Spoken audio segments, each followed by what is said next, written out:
بسم اللہ الرحمن الرحیم۔ السلام علیکم۔ علم کی بات چینل دیکھنے والوں کو راؤ قمر رضوان نئی ویڈیو میں خوش آمدید کہتا ہے۔ دوستو، فرشتے نورانی مخلوق ہیں جنہیں ان کی اصلی صورت میں دیکھنا انبیاء اکرام علیہ السلام کے علاوہ کسی اور کے لیے ممکن نہیں، اور یہی وجہ ہے کہ ہمارے ارد گرد لاتعداد فرشتے ہیں جو اپنے کاموں میں مصروف ہیں، لیکن ہمیں وہ دکھائی نہیں دیتے۔ اگر وہ انسانی شکل اختیار کر کے ہمارے سامنے آئیں تو پھر انہیں دیکھنا ممکن ہے۔ انسان کی نسبت فرشتے عظیم مخلوق ہیں، اور ان میں بھی بعض چھوٹے ہیں اور بعض بڑے۔ فرشتوں کے پروں کی بات کی جائے تو بعض فرشتوں کے 2 پر ہیں اور بعض کے 600 پر۔ قرآن پاک میں اللہ تعالیٰ ارشاد فرماتا ہے، اللہ تعالیٰ ہی کے لیے تمام تعریفیں ہیں جو تمام آسمانوں اور زمین کا پیدا کرنے والا ہے، اور 2 3 4 پروں والے فرشتوں کا اپنا قاصد پیغمبر بنانے والا ہے۔ بعض روایات کے مطابق جبرائیل علیہ السلام کے 600 پر دیکھے گئے ہیں، اور ہر پر نے آسمان کو گھیر رکھا تھا۔ ان کے پروں سے مختلف رنگ اور قیمتی موتی بکھر رہے تھے۔ فرشتوں کے قد و قامت، وہ فرشتے جنہوں نے عرش اٹھا رکھا ہے، ان کی قد و قامت کے بارے میں حضور نبی اکرم صلی اللہ علیہ وآلہ وسلم کا فرمان ہے، مجھے ان میں سے ایک فرشتے کی قد و قامت بیان کرنے کی یہ اجازت ملی ہے، اور اس کا وجود کتنا بڑا ہے اس کا اندازہ اس بات سے کیا جا سکتا ہے کہ اس کی کان کی لو سے کندھے تک کا درمیانی حصہ اتنا لمبا ہے جتنی 700 سال کی مسافت۔ ایک دوسری حدیث میں سیدنا انس رضی اللہ تعالی عنہ سے مروی ہے کہ نبی کریم صلی اللہ علیہ وآلہ وسلم نے ارشاد فرمایا، عرش کو اٹھانے والے فرشتوں میں سے ایک فرشتے کے بارے میں مجھے یہ بتانے کی اجازت دی گئی ہے، اس کے پاؤں سب سے نچلی 7ویں زمین میں ہیں، اور اس کے کندھوں پر عرش ہے، اور اس کے دونوں کانوں اور کندھے کے درمیان اتنی دوری ہے کہ اسے طے کرنے کے لیے ایک پرندے کو 700 سال کی پرواز چاہیے۔ وہ فرشتہ کہتا ہے، یا اللہ تو پاک ہے، جہاں بھی ہے اور جہاں بھی ہو۔ اللہ تعالیٰ نے فرشتوں میں شادی بیاہ کی حاجت نہیں رکھی، اس طرح انہیں کھانے پینے سے بھی بے نیاز کر دیا۔ اس کی وضاحت قرآن مجید میں مذکور سیدنا ابراہیم علیہ السلام کے اس واقعے سے ہوتی ہے، جس میں ہے کہ ابراہیم علیہ السلام کے پاس فرشتے آئے تو آپ علیہ السلام فوراً ان کے لیے گوشت لے کر آئے، مگر انہوں نے اسے تناول نہیں کیا۔ اللہ تعالیٰ نے فرشتوں کو بیماری، سستی، کاہلی، دکھ، تکلیف، تھکاوٹ اور اکتاہٹ وغیرہ سے محفوظ رکھا ہے، اور وہ دن رات بس اللہ کی عبادت اور اپنے کاموں میں مصروف رہتے ہیں۔ قرآن پاک میں اللہ تعالیٰ کا ارشاد ہے، آسمانوں اور زمینوں میں جو کچھ ہے اسی اللہ کا ہے، اور اس کے پاس جو فرشتے ہیں وہ اس کی عبادت سے نہ سرکشی کرتے ہیں اور نہ تھکتے ہیں۔ وہ دن رات اللہ کی تسبیح بیان کرتے ہیں اور ذرا سی بھی سستی نہیں کرتے۔ دوستو، آرام اور نیند تھکاوٹ کو دور کرنے کے لیے ہوتی ہے، اور جب یہ واضح ہو گیا کہ فرشتے نہ تھکتے ہیں اور نہ سست پڑتے ہیں تو پھر ان کے لیے نیند اور آرام کی کوئی ضرورت باقی نہیں رہتی۔ فرشتے تقریباً عام طور پر آسمانوں میں رہتے ہیں اور اللہ کے حکم سے مختلف کاموں کے لیے زمین پر اترتے ہیں اور پھر دوبارہ آسمان میں چلے جاتے ہیں۔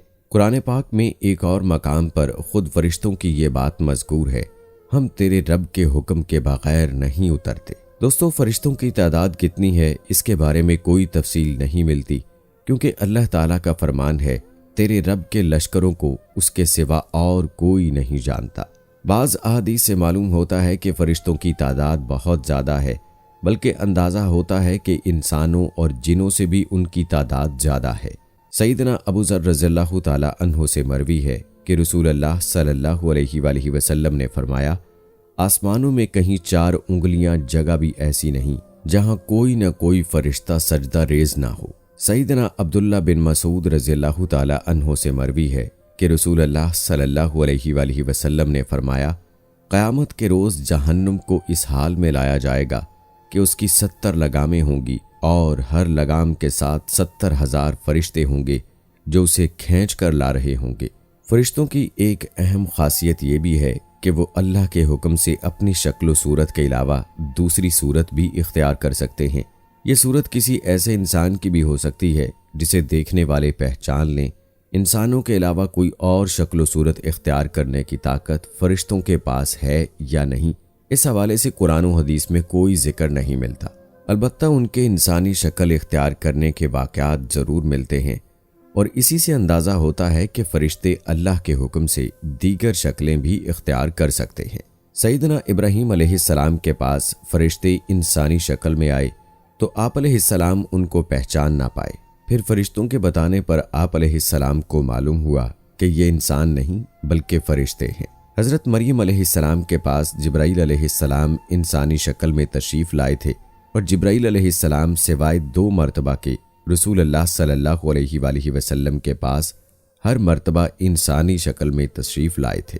اللہ تعالیٰ نے فرشتوں کو انسانوں اور جنوں سے کئی گنا زیادہ قوت اور طاقت عطا کر رکھی ہے۔ نبی کریم صلی اللہ علیہ وآلہ وسلم نے جب طائف کے مقام پر وہاں کے لوگوں کو اسلام کی دعوت دی تو آپ صلی اللہ علیہ وآلہ وسلم پر وہاں کے لوگوں نے ظلم اور جبر کی انتہا کر دی، اور نبی کریم صلی اللہ علیہ وآلہ وسلم کو لہو لہان کر دیا۔ تو اس مقام پر حضرت جبرائیل علیہ السلام تشریف لائے۔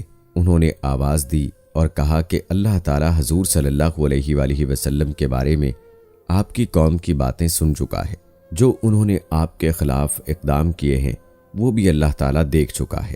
آپ کے پاس اللہ تعالیٰ نے پہاڑوں کا فرشتہ بھیجا ہے، آپ ان لوگوں کے بارے میں جو چاہیں اس فرشتے کو حکم دیں۔ اس کے بعد پہاڑوں کا فرشتہ مخاطب ہوا، اس نے آپ صلی اللہ علیہ وآلہ وسلم کو سلام کیا اور عرض کی، اے اللہ کے رسول، آپ جو حکم دیں گے میں اس کی تعمیل کروں گا۔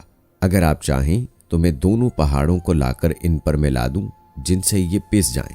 اسی طرح جبرائیل علیہ السلام کی قوت اور طاقت کے بارے میں قرآن پاک میں ہے، انہیں حضور صلی اللہ علیہ وآلہ وسلم کو زبردست طاقت والے فرشتے نے سکھایا ہے جو بہت زور آور ہے۔ دوستو، فرشتے اپنے ہر کام میں نظم و ضبط کی پابندی کرتے ہیں، اور اس میں کسی قسم کی کمی بیشی، سستی اور کاہلی وغیرہ کا مظاہرہ نہیں کرتے۔ جن فرشتوں کی جب اور جہاں ڈیوٹی شروع ہوتی ہے وہ اس کام کے لیے پہنچ جاتے ہیں اور اپنے کسی بھی کام میں ہلہ گلہ یا شور شرابہ نہیں کرتے۔ جس طرح انسانوں کی موت اور پیدائش کے مختلف مراحل ہوتے ہیں، فرشتوں کے لیے یہ مراحل نہیں ہوتے، یعنی دنیا میں نئے انسان پیدا ہوتے ہیں اور پہلے سے موجود انسان فوت ہوتے رہتے ہیں، لیکن اس کے برعکس جب اللہ تعالیٰ نے فرشتوں کو پیدا کیا تب سے وہ زندہ ہیں، اور قیامت قائم ہونے تک جب تک اللہ چاہیں گے وہ زندہ رہیں گے، اور اللہ تعالیٰ کی طرف سے انہیں جو ذمہ داریاں دی گئی ہیں انہیں اچھے طریقے کے ساتھ وہ پورا کرتے رہیں گے۔ لیکن جب قیامت آئے گی تو یہ فرشتے بھی موت سے دوچار ہوں گے، اور ایک ایسا وقت آئے گا جب کائنات میں اللہ کے سوا کوئی شے زندہ نہ رہے گی۔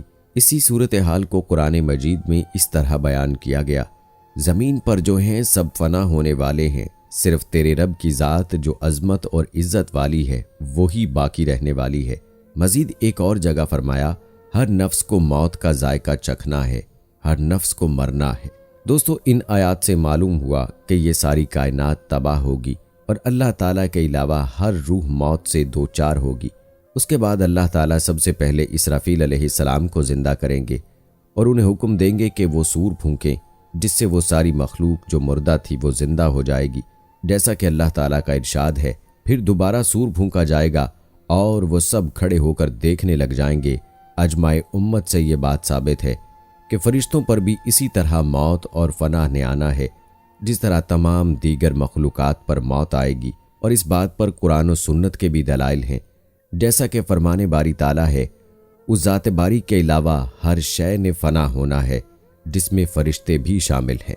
اور دوستو، جہاں تک فرشتوں کی موت کی کیفیت کا تعلق ہے تو اس حوالے سے قرآن و سنت میں ہمیں کوئی ذکر نہیں ملتا، البتہ چند ضعیف روایات اور آثار اس حوالے سے ضرور ملتے ہیں، خصوصاً 4 بڑے فرشتے حضرت جبرائیل علیہ السلام، میکائیل علیہ السلام، اسرافیل علیہ السلام اور ملک الموت کے حوالے سے۔ لیکن یہاں یہ بات اچھے سے سمجھ لینی چاہیے کہ یہ معاملہ غیب سے تعلق رکھتا ہے، اور غیبی امور سے متعلق اس وقت تک کچھ بیان نہیں کیا جا سکتا جب تک کہ اس کا ثبوت قرآن کریم یا صحیح حدیث مبارکہ میں نہیں ملتا۔